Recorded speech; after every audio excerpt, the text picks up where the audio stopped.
Macy's Thanksgiving Day Parade is more important than ever. There's huge divides between us, but at least the Macy's Thanksgiving Day Parade bridges the gap a little bit, right? It's one thing that everybody can watch together as a country, and it always brings tears to my eyes. So I actually lived in New York City for a long time, and I had an office that was directly across the street from Macy's on 34th Street, and I would watch the parade every single year from my office window.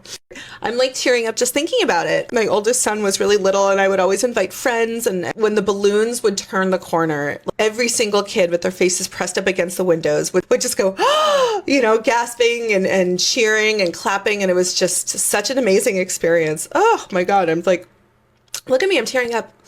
And then one year, my husband and I were actually in the parade. Yeah, we had to wake up at like 4 in the morning. The year that we were in the parade, it was Richard Simmons, and he was so wonderful and positive and like giving people hugs. And then we got out on the street and we were absolutely freezing cold. We were dressed as toy soldiers. We were holding a sign, and we were like 2 floats behind Jimmy Kimmel and the Roots, which was really cool. That year they were with Sesame Street, and they were just performing like before the parade even started. And probably the most amazing thing about being in the parade, as we were walking, and mind you, my hands were frozen. Like I literally couldn't move them as I was holding the sign. I would look up, and it was all of these tall buildings and just children with their faces pressed up against the windows of these hotels and office buildings.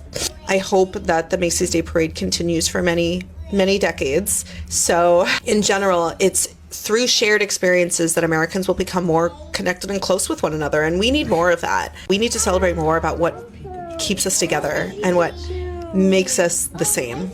Because ultimately, deep down underneath all the facade, we're all the same. And we focus way too much on the things that make us look different.